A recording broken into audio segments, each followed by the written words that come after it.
Hi students, in today's lecture we are going to discuss about flame photometry or flame emission spectroscopy.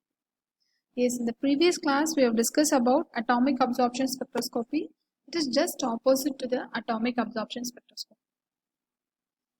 So flame photometry is a method in which the intensity of the emitted light is measured and an atomized metal is introduced into a flame. The wavelength of the color tells us what the element is, and the intensity of the color tells us how much the element is present. So what's the theory behind this? When a metallic salt solution is introduced into a flame, the following process will occur. The solvent first evaporated, leaving behind the solid salt particles. The salt is vaporized into a gaseous state and dissociated into atoms. So some of the atoms from the ground state are excited to higher energy state by absorbing thermal energy from the flame.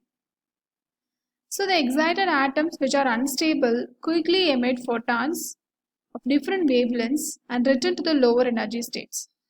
Then the emitted radiation is passed through the filter which permits the characteristic wavelength of a metal under examination. It is then passed into a detector and finally into a recorder. So this is what the procedure is. First, the solution is evaporated and converted into solid. After that, vaporization will taking place. After that, dissociated into metal plus X. After it absorbs thermal energy and excited to excited state.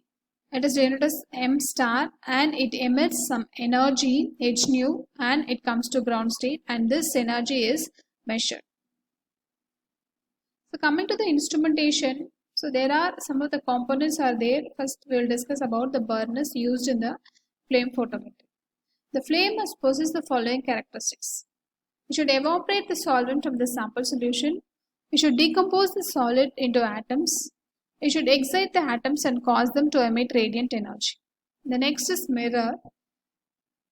The radiation from the flame is emitted in all directions in space. In order to increase the amount of radiations reaching from the detector, a convex mirror is used which is set behind the burner.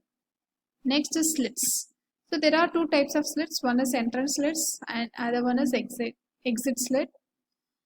The entrance slit is kept between the flame and the monochromator. It permits only the radiation coming from the flame and the mirror. And the exit slit is kept between the monochromator and the detector. It prevents the entry of interfering lines. The next is monochromator or prism or grating or filter. It allows the light of required wavelength to pass through but absorbs the light of other wavelengths also. The next comes is detector. The radiation comes out from the filter is allowed to fall on the detector which measure the intensity of the radiation falling on it. Photomultiplier or photo cell is used as a detector which converts the radiation into the electric current. So this is a simple layout of the flame photometry. And this is a block diagram of flame photometer.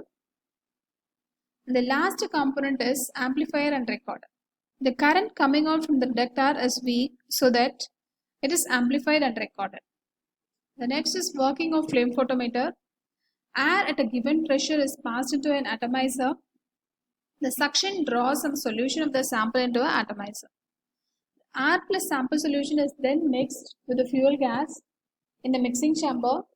The air plus sample solution plus fuel gas mixture is burnt into the burner. The radiation emitted by the burner flame is passed successively through the lens, filter, detector, amplifier and finally it is fall into the recorder.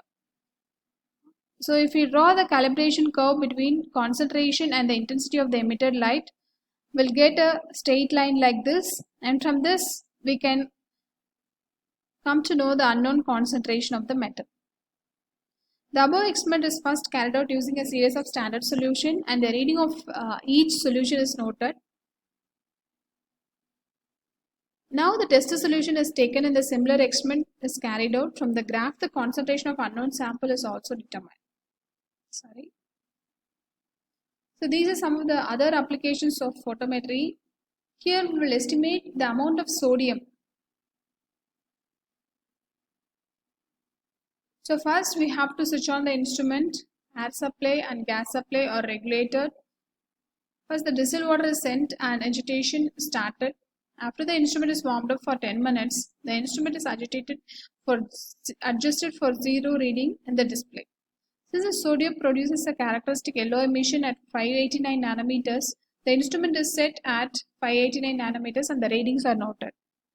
A series of standard NaCl solutions like 1, 2, 3, 5 and 10 ppm is prepared and is sent one by one. The readings are noted and the calibration graph is drawn and we will get a straight line. Like this we will get a straight line, and now the unknown sodium solution is sent and the reading is noted. Then the concentration of the sodium in water is determined from the calibration curve. Next, qualitative analysis. The elements of group 1 and 2 like sodium, potassium, lithium, calcium, magnesium, etc. can be detected visually from the color of the flame. So if we take calcium, the lambda max is 422 nanometers and we can able to see brick red color.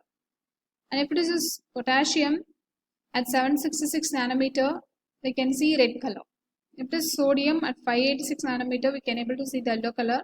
And if it is a lithium at 670 nanometer, we can see scarlet red color. The non-radiating elements such as carbon, hydrogen and halides cannot be detected using this method. The third type is quantitative analysis. The amount of element in the group 1 and 2 can be determined from the sample. Certain transition elements such as copper, iron and manganese can also be determined using this technique. What are the other applications of this technique? The measurement of these elements is very useful in medicine, agriculture and plant science.